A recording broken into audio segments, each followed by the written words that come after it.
and his progeny to be successful on the hereafter.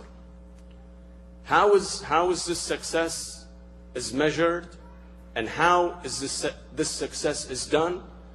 Is by teaching morality, the code of conduct to the children. This is how it's happening. Of course, this is a very diligent, a lengthy process that takes so many years, a process that is called upbringing, with so much hard work and patience until the child becomes an adult and becomes a faithful. Now, this teaching of morality has several ways. Sometimes we learn it from the society, from culture, from religion, or from family values. The families are the direct people, the direct medium that teaches the person, the child, the sets of morality. Now, there is no society, no matter how backward and in a bad shape it is, there is no society that lacks complete morality. Every society should have certain sets of moralities. As Rasulullah sallallahu alayhi wa alayhi says, Allahumma salli ala says, إِنَّمَا بُعِثْتُ لِأُتَمِّمَ مَكَارِمَ الْأَخْلَاقِ. I have been sent to complement the morality. Meaning that even in Jahiliyyah, in the time of ignorance, there were still some sort of morality. So Islam came to edit that set of morality and complement it and add more to that. Saying that, it does not mean that any morality in any society, any set of morality is sufficient and enough for people to be victorious in the hereafter. Rather, Allah subhanahu wa ta'ala points to certain cultures and certain societies who have vanished from the face of the planet due to the lack of sufficient morality. For example, people of Lut, Qawm Lut, Ashab al-Ras, Qawm Aad. Those people who lacked morality, they basically became dead and they vanished from the face of the planet. As the hadith says إِذَا فَقَدَ الْقَوْمِ أَخْلَاقَهُمْ فَقَدْ مَاتُوا. When people lose their morality, basically they're dead. Today our theme is about how to teach children the morality, the Islamic morality or the Islamic code of conduct, and we will talk about some examples of the morality problem that our children face in this country. After your salawat.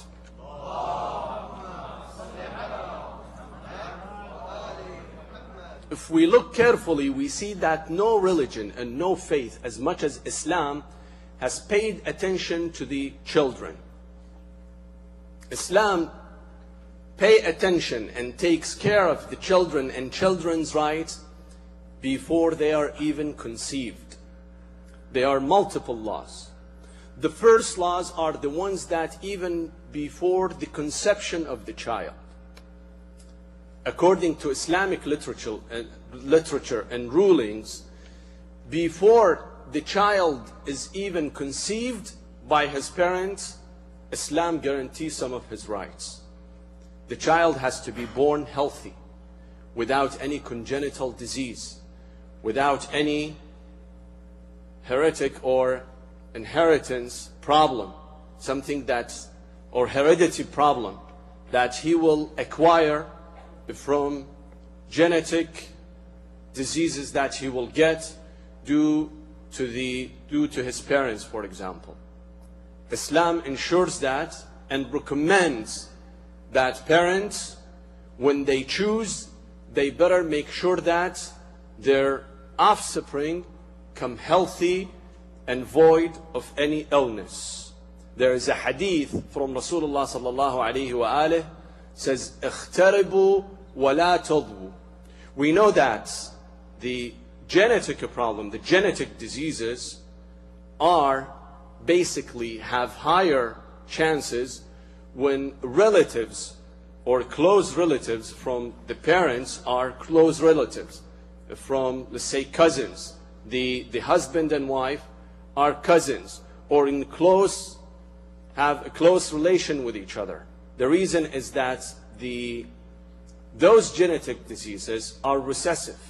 They do not show up unless both parents carry those traits, those genes, and once get together, that is shown in a phenotype, in a form of disease. Therefore, Rasulullah sallallahu alayhi wa alihi, as a recommendation, is saying that go far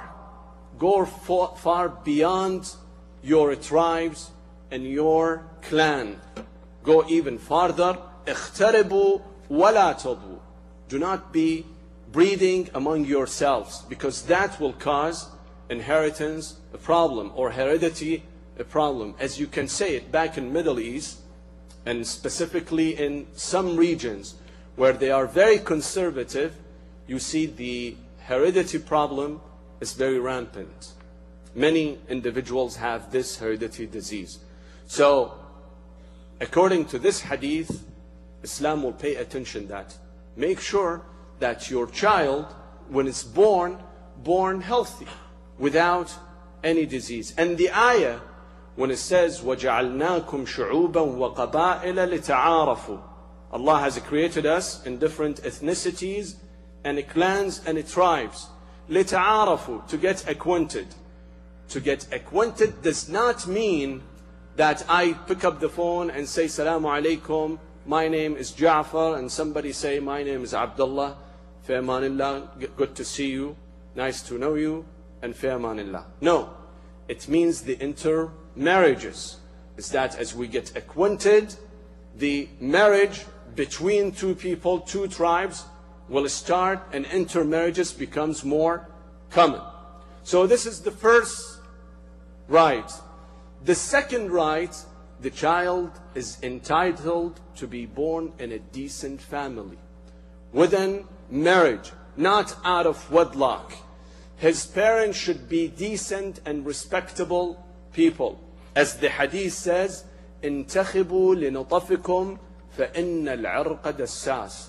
In the same manner that you choose your food, in the same manner that you choose your career and where you live and how you plan for your life, at the same time, be careful, be picky in choosing your spouse. Whether it's a wife or husband, make sure whom you're getting married with. Do not only look at the physical trait. Find out who's that person. Why? Because it has major effect on the child. And Allah or Islam, in fact, say, make sure that the person that you get married with to be a suitable and nice parent for your children. Those are the rights before the conception. There are rights once the conception starts, or as we call it, prenatal rights. First of all, the right that the child or the fetus to be protected. We know that according to Islamic rulings, abortion is considered to be unlawful.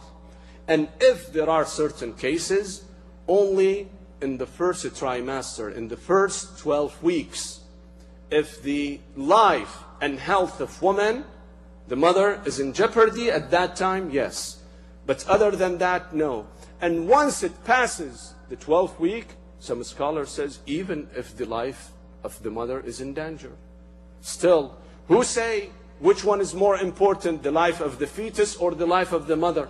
You would wait, let's say, if they conflict, and one of them will die, or has danger on his life. The ulama, the scholars say, wait until one of them die, then rescue the other one. You cannot sacrifice the life of the child for the life of the parent. Who knows? Maybe this child will become a great scholar later on. Therefore,